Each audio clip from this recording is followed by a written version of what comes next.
Long fingers of shadow reached out from the sentinel pines before I took my next swallow of water. Twice I'd sponged out the mouth of that Montana horse, who was growing restless and harder to keep down. No chance to take a cat nap or even take my eyes off the country for more than a minute, because I knew they were still out there and they probably knew I was hurt. My shoulder was giving me Billy hell.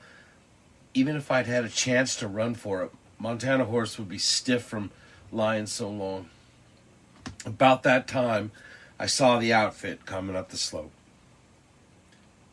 They rode right up to that Buffalo Wallow, bold as brass, and sat their horses grinning at me, and I was never so glad to see anybody. "You're just in time for tea," I said. "Y'all just pull up your chairs. I've got the water on, and she'll be ready any minute." "He's delirious." Tom Sunday grinned like a big ape. "He's gone off his rocker." "It's the heat," Orrin agreed. "The way he's dug in, you'd think he'd been fighting Indians." "Hallucinations," Roundtree added. "A plain case of prairie sickness." "If one of you will get off his horse," I suggested, "I'll plain whoop him till his hair falls out, one-handed at that." "Where have you been? Yarning in the shade?" "He asks us where we've been," Sunday exclaimed. "And him sitting in a nice cool hole in the ground while we work our fool heads off." Roundtree, he cut out and scouted around, and when he rode back he said, "It looks like you had yourself a party. By the blood on the grass, you got two anyway." "You should backtrack me. I was feeling ornery as a stepped-on baby. If I didn't score on 5 out of 9, I'll put up money for the drinks." Only 3 weeks took off when we showed up," Sunday agreed. Grabbing my saddle horn, I pulled myself into the leather for the first time since I'd sighted those Utes. I could count on another day of living. For the next 3 days, I was cook, which comes out of having a bum wing on a cow outfit. Cap was a fair hand at patching up wounds, and he made a poultice of herbs of some kind, which he packed on my shoulder. He cleaned the wound by running an arrow shaft with a cloth soaked in whiskey. If you think that's entertainment, you just try it on for size. On the 5th day, I was back in the saddle, but I fought shy of Sate, reckoning he'd be too much for me. Feeling like I was. So I worked Dapple and bucked to a frazzle and ended up riding Montana horse, who was turning into a real cow horse. This was rougher country than before. We combed the brakes and drifted the cattle into a rough corral. It was hot, rough cussin' work, believe you me. Here and there we found some branded stock, stuff that had stampeded from trail herds further east or had been driven off by Indians. "Maybe we should try Abilene this time," I suggested to the others. "The price would be better. We just happened to be lucky in Santa Fe." 700 head of cattle was what we started with, and 700 head can be handled by 4 men if they work like dogs and are passing lucky. As before, we let them graze as they moved. When we wanted was fat cattle at selling time. In that box canyon, they had steadied down a good bit with plenty of water and grass and nothing much to do but eat and lie around. First night out from the purgatory, we bedded down after a long drive with the cattle mighty tired, and after a while, Orrin stopped near me. "Tyrel, I sure wish you and Laura Cotton knew each other more'n you do." "If you like her, Orrin, that's what matters. I can't be no different than I am, and something about her doesn't ring true. Orrin, the way I see it, you'd always play second fiddle to her old man." "That's not true," he said, but there wasn't much force in it. A coyote made talk to the stars, but nothing else seemed to be stirring. If we sell this herd, we'll have more money than any other sack had ever heard of, and I figure we should buy ourselves an outfit and start ranching. Then we ought to get some book learning, especially you, Orrin. You could make a name for yourself. Orrin's thoughts were far off for a minute or two, gathering dreams somewhere along tomorrow's road. I've had it in mind, he said finally. You've a talking way with you, Orrin. You could be governor. I haven't the book learning. Davy Crockett went to Congress. Andrew Johnson was taught to read and write by his wife. I figure we can get the book learning. Hell, man, if youngsters can learn, we should be able to throw it and hog-tie it. I figure you should study law. You got a winning way with that Welsh tongue of yours. We drove through Dodge and on to Abilene, and that town had spread itself all over the prairie with saloons side by side each, and all of them going 24 hours to the day, and packed most of the time. Everywhere a man looked around the town, there were herds of Texas cattle. We'd come to the wrong market, Cap said dourly. We should have sold out in Dodge. We swung the herd into a tight circle and saw several riders coming toward us. Two of them looked like buyers, and the other two looked like trouble. Orrin did his talking to the first two, Charlie English and Rosie Rosenbaum. Rosenbaum was a stocky man with mild blue eyes, and I could tell by the way he was sizing up our cattle that he knew beef. How many head you got? He asked Orrin. 740 as of last night, Orrin said, and we want a fast deal.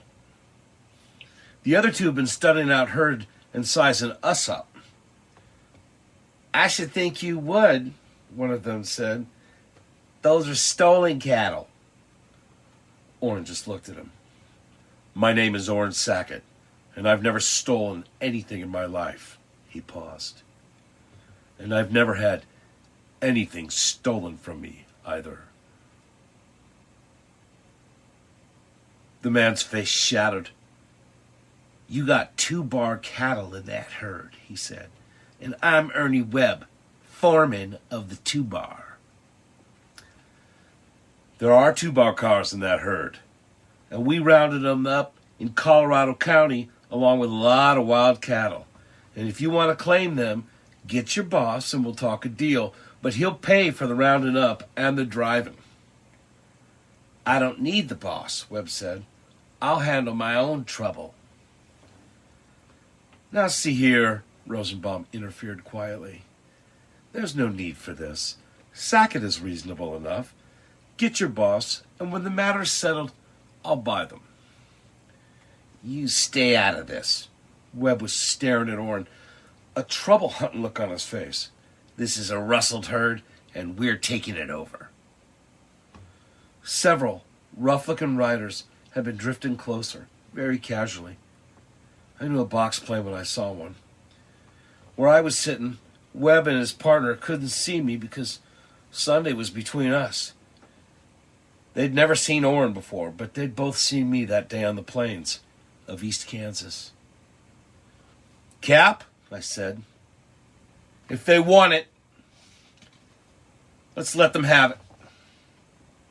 Tom, wheeled my horse around Sunday, which allowed me to flank Webb and his partners. This man may have been foreman for 2 bar once, but he also rode with Back Rand. Cap had stepped down from his saddle and had his horse between himself and the oncoming riders, his rifle across his saddle. You boys can buy the herd, Cap said, but you'll buy it the hard way. The riders drew up. Rosenbaum was waiting right in the middle of where a lot of lead could be flying, but there wasn't a quiver in him. For a man with no stake in the deal, he had nerve. Webb had turned to look at me, and Orrin went on like he hadn't been interrupted. Mr. Rosenbaum, you buy these cattle and keep track of any odd brands you find. And I think they'll check with those in our tally books, and we'll post bond for their value and settle with any legitimate claimant, but nobody is taking any cattle from us. Ernie Webb had it all laid out for him nice and pretty, and it was his turn to call the tune. If he wanted to sashay around a bit, he had picked himself 4 men who could step to the music. "It's that loudmouth kid," Webb said. "Somebody will beat it out of him Sunday and then rub his nose in it." "You try," Orrin invited. "You can have any one of us, but that kid will blow you loose from your saddle." We sold out for $32 a head, and Rosenbaum admitted it was some of the fattest stock brought into the Abilene that year. Our herd had grazed over country no other herds traveled, and with plenty of water. We'd made our second lucky drive, and each of us had a notion we'd played out our luck.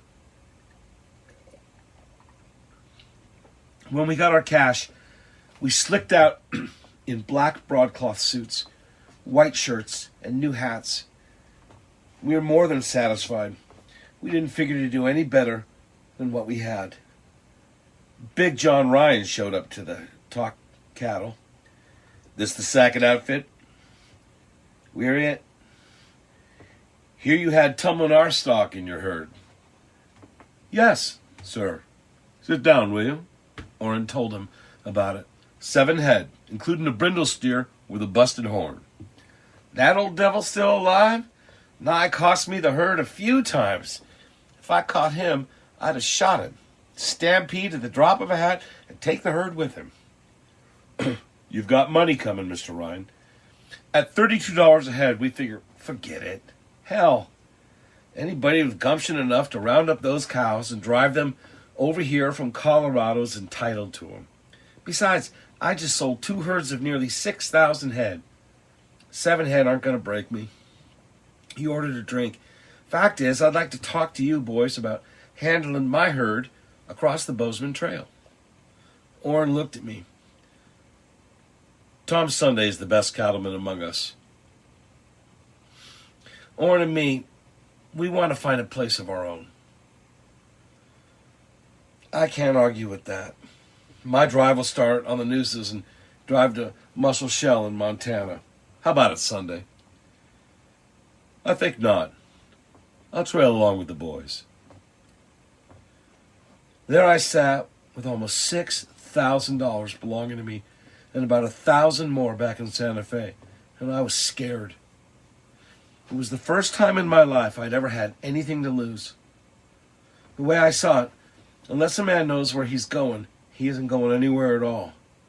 And we wanted a home for Ma and a ranch, and we also wanted enough education to face the changing times. It was time to do some serious thinking. A voice interrupted. "Aren't you Tyrel Sackett?" It was the manager of the drover's cottage. "There's a letter for you." "A letter?"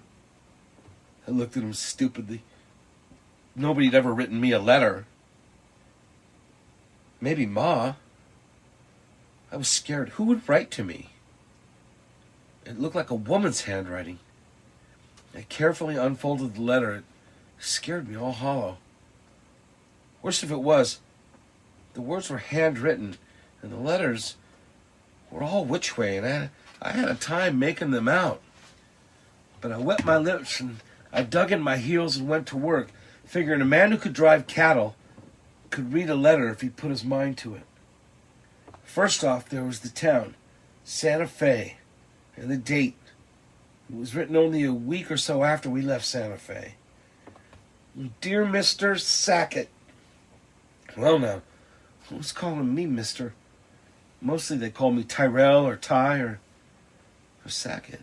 The letter was signed Drusilla. Right about then, I started to get hot around the neck and ears, and I took a quick around to see if anybody noticed.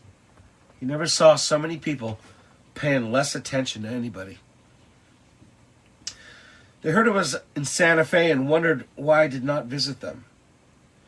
There had been trouble, and some men had tried to take part of the ranch, but the men had gone away, all but 4, which they buried.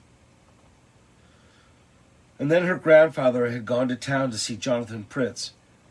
In my mind's eyes, I could see those 2 old men facing each other, and it must have been something to see. But my money was on the Don. She ended with an invitation to visit them when I was next in Santa Fe. Time has a way of running out from under a man. It looked like a man would never amount to much without book learning, and every day folks were talking of what they read or of what was happening, but none of it made sense to me, who had to learn by listening. When a man learns by listening, he's never sure of whether he's getting the straight of things or not. There was a newspaper that belonged to nobody, and I took that, and it took me 3 days to work my way through it. It's 4 pages.